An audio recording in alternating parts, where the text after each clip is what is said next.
Little House on the Prairie by Laura Ingalls Wilder. Chapter 3, Part 2. For an instant, Laura was still, listening to the long wailing howl from the dark prairie. They all knew what it was, but that sound always ran cold up Laura's backbone and crinkled over the back of her head.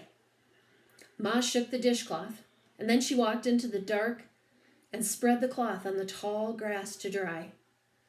When she came back, Pa said, "Wolves, 1/2 mile that way."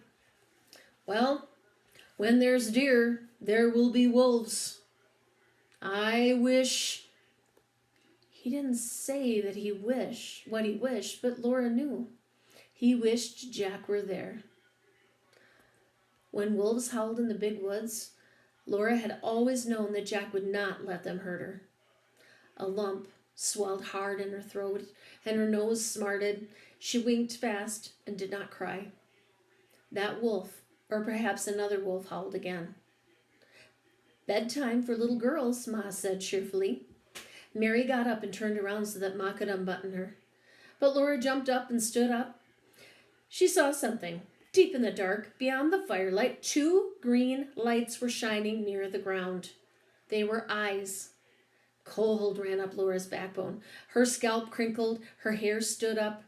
The green lights moved. One winked out. Then the other winked out. Then both shone steadily, coming near. Very rapidly, they were coming nearer. "Look, Pa, look!" Laura said. "A wolf!" Pa did not seem to move quickly, but he did. In an instant, he took his gun out of the wagon, and he was ready to fire at those green eyes. The eyes stopped coming. They were still in the dark, looking at him. "It can't be a wolf, unless it's a mad wolf," Pa said. Ma lifted Mary into the wagon. "And it's not that," said Pa. "Listen to the horses." Pet and Patty were still biting off bits of grass. "A lynx?" Ma said. "Or a coyote." Pa picked up a wood stick, shouted, and threw it. The green eyes went close to the ground as if the animal crouched to spring. Pa held the gun ready. The creature did not move. "Don't, Charles," Pa said. But Pa slowly walked toward those eyes, and slowly along the ground, the eyes crawled toward him. Laura could see the animal in the edge of the dark. It was a tawny animal and brindle. Then Pa shouted, and Laura screamed. The next thing she knew, she was trying to hug a jumping, panting, wriggling Jack, who lapped her face and hands with his warm, wet tongue. She couldn't hold him. He leaped and wriggled from here, to there, to Pa, to Ma, and back again. "Well, I'll beat," Pa said. "So am I," said Ma. "But did you have to wake the baby?" She rocked, Carrie in her arms, hushing her. Jack perfectly well, but soon he lay down close to Laura and sighed a long sigh.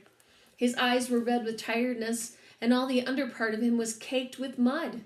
Ma gave him a cornmeal cake, and he licked it, wagged politely, but he could not eat it. He was too tired. "No telling how long he kept swimming," Pa said, "nor how far he was carried downstream before he landed." And when, at last, he reached them, Laura called him a wolf, and Pa threatened to shoot him. But Jack knew they didn't mean it. Laura asked him, "You knew we didn't mean it, didn't you, Jack?" Jack wagged his stump of a tail. He knew. It was past his bedtime. Pa chained Pet and Patty to the feed box at the back of the wagon and fed them their corn. Carrie slept again, and Ma helped Mary and Laura undress. She put their long nightgowns on over their heads while they stuck their arms into the sleeves. They buttoned the neckbands themselves and tied the strings for their nightcaps beneath their chins. Under the wagon, Jack wearily turned around 3 times and lay down to sleep. In the wagon, Laura and Mary were praying and crawled into their little bed. Ma kissed them good night. On the other side of the canvas, Pet and Patty were eating their corn.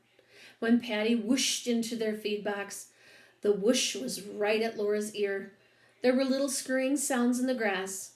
In the trees by the creek, an owl called, "Hoo, hoo, hoo."